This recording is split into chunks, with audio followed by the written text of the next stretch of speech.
We're going to hit them extremely hard over the next 2 to 3 weeks. It's hard to tell what Donald Trump's plan for Iran is. On Wednesday night, he addressed the nation, but what we got was a kind of greatest hits of his recent social media posts. We're going to bring them back to the Stone Ages where they belong. One thing that is clear is that the arrival of thousands more troops in the region gives him options. And our guest today is going to talk us through those options. Iran has been essentially decimated. The hard part is done, so it should be easy. On today's episode, we speak with a man who successfully predicted in the past for the White House and the Pentagon how an Iran war might unfold. We ask him what happens next. From the BBC, I'm Tristan Redman, and this is The Global Story on YouTube.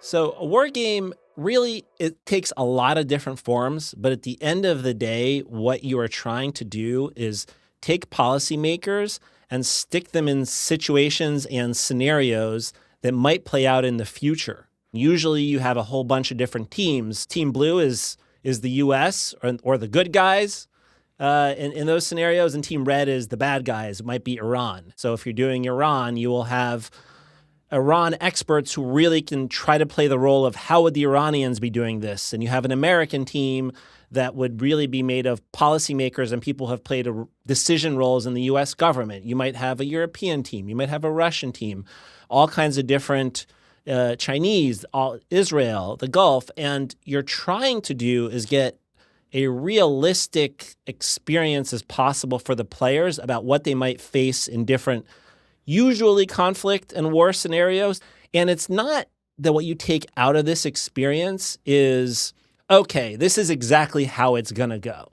You don't. It's the experience of being in it and thinking through what the different actors might value, how they might do this, what they're going to be thinking, what the biggest strategic questions and challenges are going to be. And you take insights out of that and you take it back for the rest of your knowledge, and it really helps you inform how you're thinking about policy and how you plan for these possible scenarios. In all the war games you've run, how does a conflict between the United States and Iran generally start? So the first step in most war games that I played on Iran was an Israeli strike on Iran. Israel decides it's going to go after the nuclear program. And then you would see how all the actors react to that. And in many ways, that first step is what we actually saw in June of last year, when Israel does strike Iran, starting with the nuclear program and key elements of it. And the biggest insight that you would take from that step one usually is Iran would respond. It would respond proportionally against Israel. It might do some other small things in the region, maybe, maybe not. But at the end of the day, the Iranian team's preoccupation in that first phase and in that scenario was, how do we avoid having the U.S. come in? Because as long as it's just Israel attacking us, that doesn't fundamentally threaten our existence and our regime. If the U.S. comes in and starts going after us, now that's an existential threat. So the Iranians usually in that first step would be de-escalating or very tactical in their response. The U.S. team usually was trying to avoid getting deeply sucked in as well. But one thing we did find a lot in that first step is that we always knew as the Americans that the Israelis couldn't actually take out fully the nuclear program. And so it was also always a question of, well, now that the Israelis have taken out half of it, what do we do with the rest? And that becomes a really hard question for the American team. And we saw that play out last June too, right? It was Israel that started the war and got deeply involved. But at the end of the day, before the war ended, Donald Trump did order American military forces to essentially destroy the Fordo nuclear facility, drop a 20,000-pound bomb basically down an air chute to take out that facility, because that was very much something that happened in some of the games that I previously played. But even with that, you'd ultimately end up with a scenario where you are able to successfully de-escalate that first step, which is actually what happened in June. Yes, so they went in June, they attacked the Iranian nuclear program and then essentially pulled back. But how would it continue in the scenarios that you've played?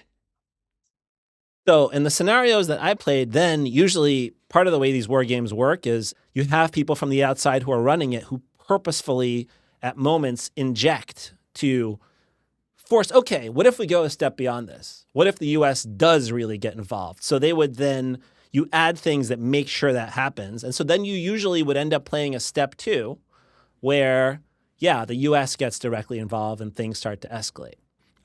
And the most important initial finding that you take once you get to step 2 is once the US gets deeply involved and is in, then Iran is in, fully in. And at that point, they think they're fighting for their lives, and they go from restraint and de-escalation to trying to exact as much cost as possible to get the US to back down. And what does that look like? Well, it looks a lot like what we're seeing now, right? The Iranian team, Trump has said, nobody expected this to happen. In the last 2 weeks, they weren't supposed to go after all these other countries in the Middle East. Those missiles were set to go after them. So they hit Qatar, Saudi Arabia, UAE, Bahrain, Kuwait. Nobody expected that. We were shocked. I will tell you, people who have been playing these war games for the last 15 years absolutely expected this to happen once the U.S. launched. What the Iranian strategy ultimately would be in most of these games is what we've seen.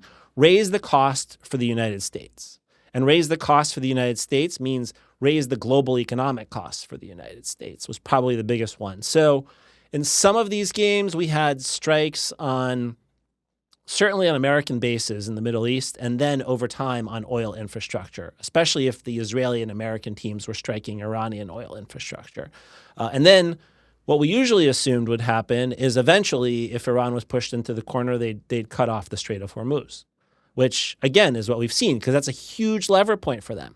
Now, one of the biggest surprises that I've seen in this conflict, and something we didn't really anticipate, is the fact that Iran has actually managed to cut off the Strait of Hormuz without stopping their own oil shipments from going in and out, which is not what we expected. We always thought they would cut off the Strait of Hormuz by dropping mines in.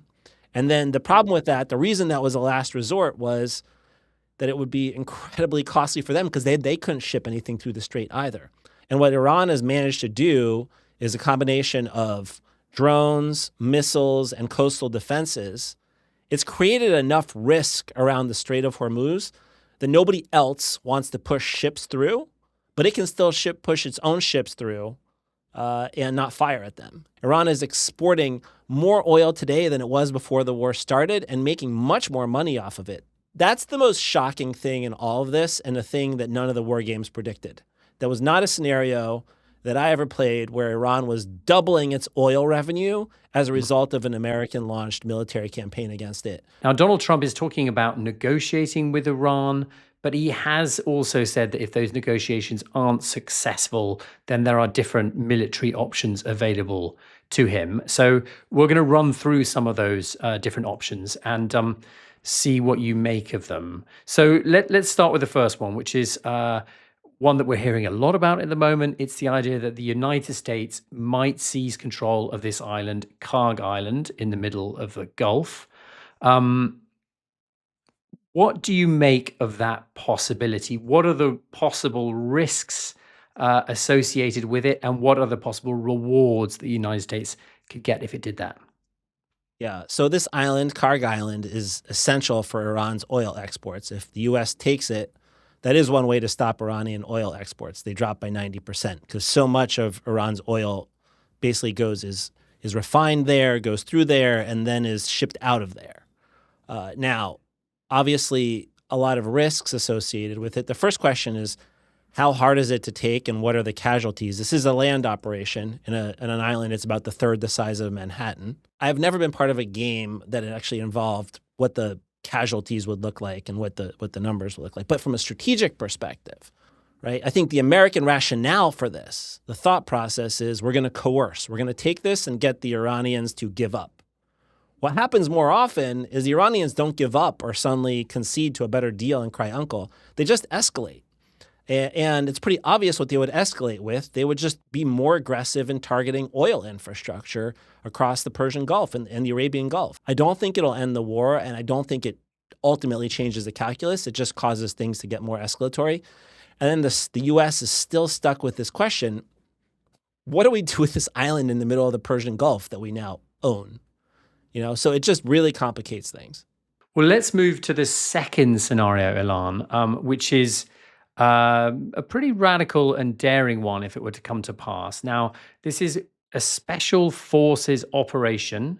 So US troops on the ground going in to seize Iran's uranium.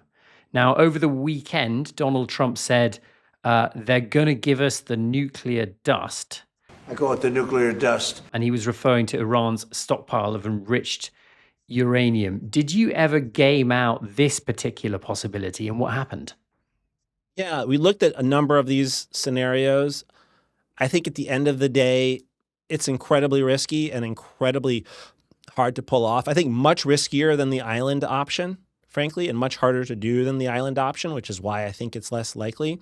Because, the facility you're now talking about, the main one, is in a place called Esfahan, and you have this enriched uranium built into, basically hidden in tunnels that are built into the mountain. And it's unclear exactly how accessible the tunnels are right now or if the entrances have been destroyed. So you'd have to bring special forces in, drop them in Esfahan.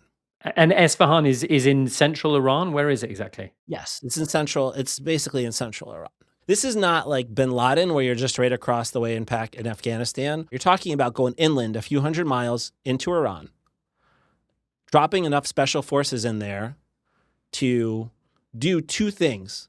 One, you're going to have to create a perimeter, and you're going to have to hold it for potentially hours or days, right? Mm-hmm. And this is a country of 90 million people that has a regular army of hundreds of thousands. Mm-hmm. They're going to start flooding troops in from all different places. So you have to have a big enough force to hold that, while then you have your technical experts going into these tunnels that may require rubble clearing just to get into, finding the material, which is something like 25 canisters of this gas that is highly enriched uranium that, if it's destroyed in the wrong way, could have toxic implications. This is delicate stuff that you now need to physically pull out of these tunnels and somehow transport on helicopters, because you don't have any other place to land, out of the country, a few hundred miles out, all under fire.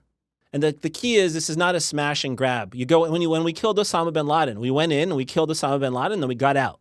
Snap, right? And so you're able to do that quickly, and so therefore you have to assume you're going to be the element of surprise is going to give you the time and space to execute the mission and have all your people out of there before military on the ground really understands what has happened or what is going on. Similar to Maduro in Venezuela. Now, but you can't do that in this case. And so once the element of surprise goes away, you have to have a much bigger force to actually hold this area. When you say a much bigger force, how big a force exactly?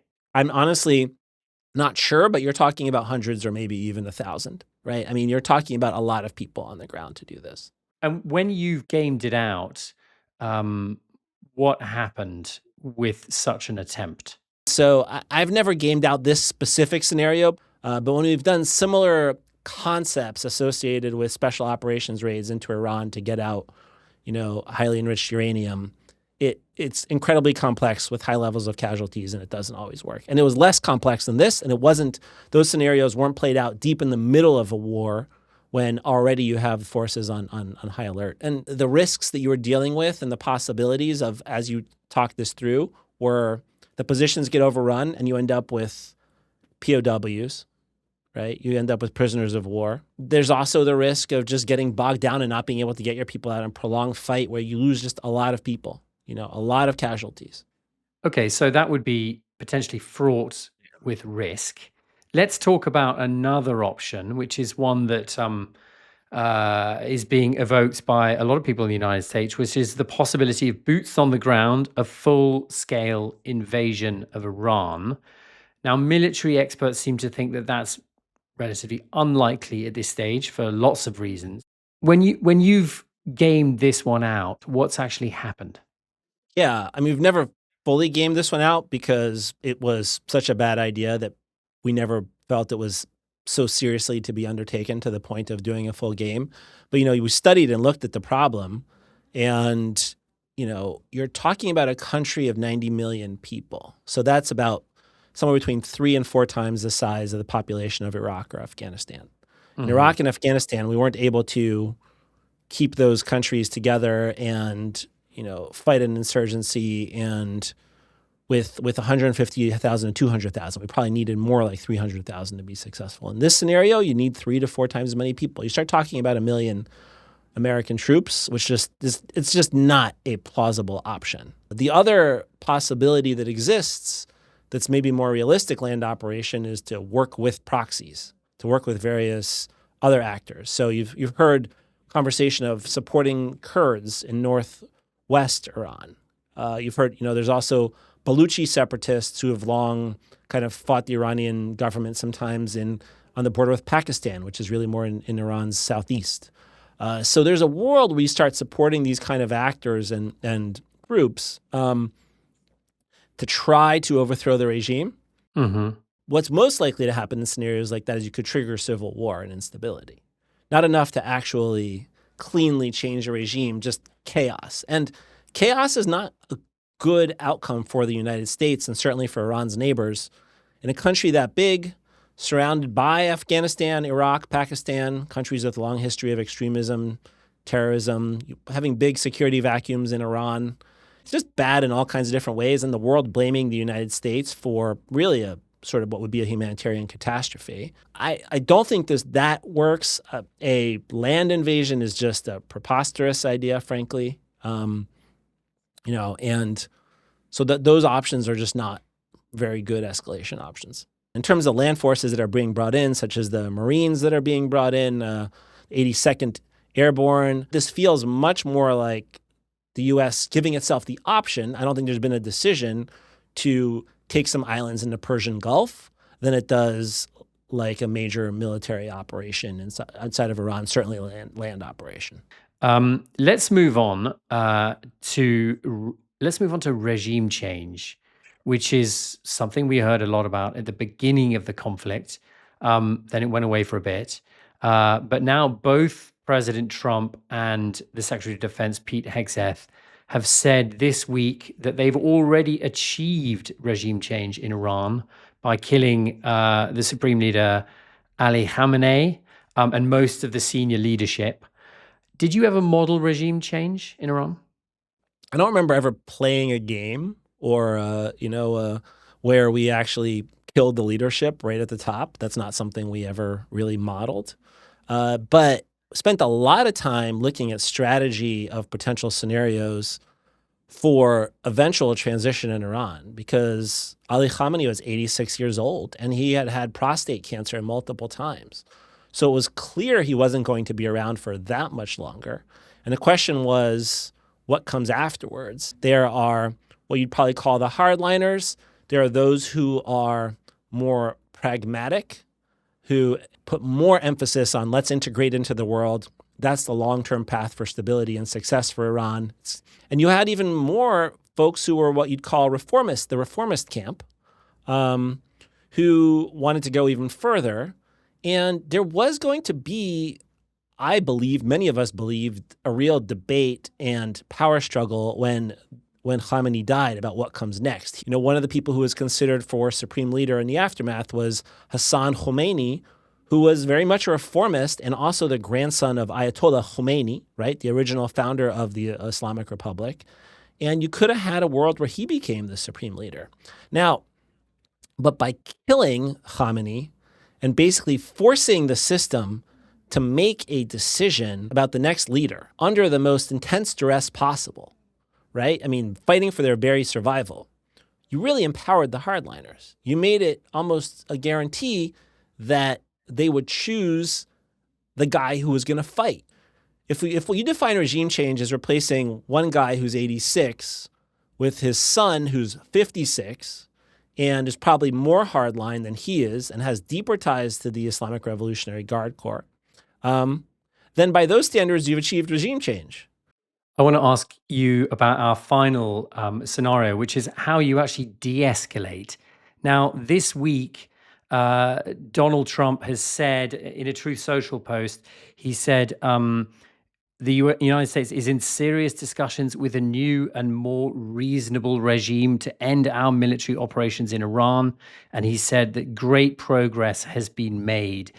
In the games that you ran, what led to successful de-escalations? I think there's the most important thing is there's such little trust. And also there's such bad communication that what was really important and is really important is to have very clear, realistic terms and objectives of what you actually want.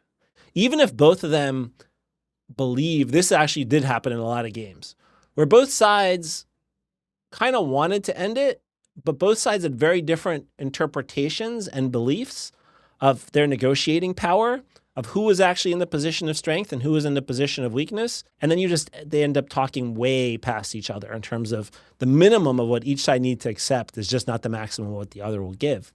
And so I worry that that's a scenario we're in right now.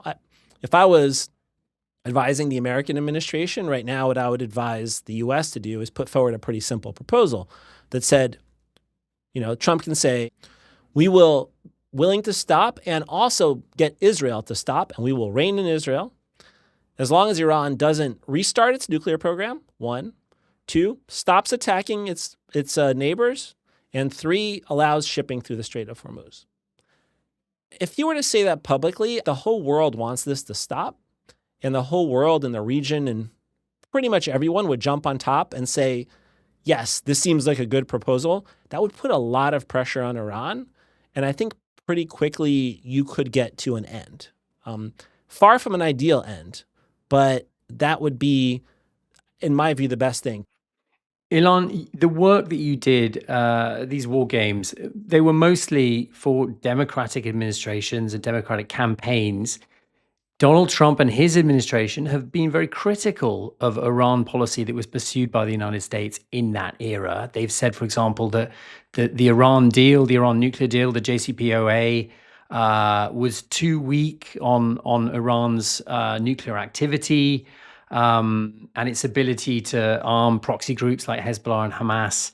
How do you respond to those criticisms? I mean, isn't there a case that the kind of muscular military interventionist policy has achieved some successes under Donald Trump?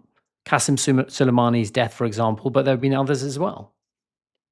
Yeah, look, I think there's 2 things that I say to that. One is Iran's nuclear program was never further back than for the 3 years that we had the Joint Comprehensive Plan of Action going, and they never violated that deal.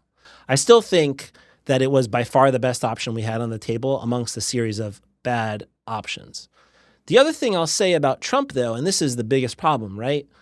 Part of the reason Trump did this operation is that people like me were warning for years about the risks of ending up in a war with Iran.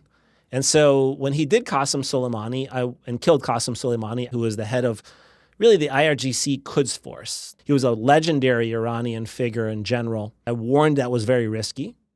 And it turned out that it did not cause a war. Kind of got away with it and was in a better position afterwards, though it also raised tensions around the region. And then you go and you see the war between Iran and Israel last spring that worked better than anyone expected, right? And did not get the U.S. into a major war. And so I think when people like me warn about all the negative consequences, part of the reason we do is if you're right 9 times in a row and then you're wrong once, the being wrong is so much worse than the 9 times right. We might be stuck in this war for months on end. We might be stuck in this war for years on end. We don't know. And now look at all the negative consequences we are seeing. This is my critique of Donald Trump's muscular foreign policy is when you keep taking these risks, eventually it blows up in your face.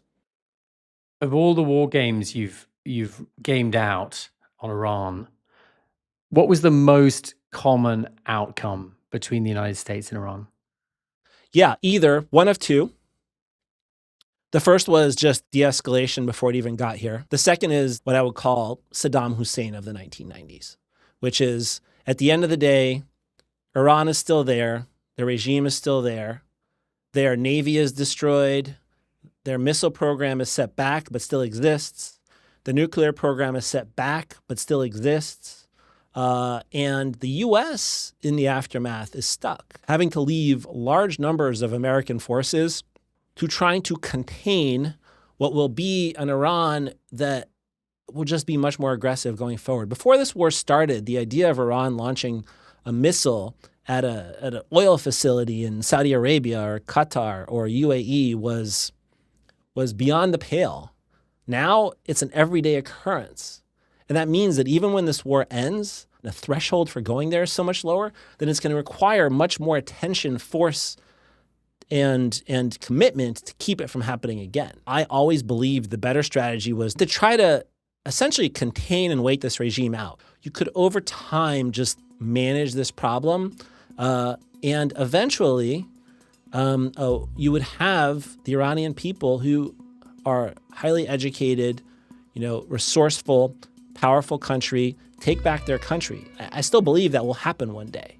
In the meantime, instead of managing, containing, and speeding up that process of reform, I think what we've done is made it less likely in the immediate that we'll see the kind of Iran we would like to see. Ilan, thank you so much. It's been really interesting to hear your thoughts and your expertise. Well, thanks for having me. That was Ilan Goldenberg, a former advisor to both Barack Obama and Kamala Harris on Iran. And that's it for today's episode. The Global Story is also a podcast. We're available every weekday on bbc.com or wherever you listen. We'll see you next time. Cheerio.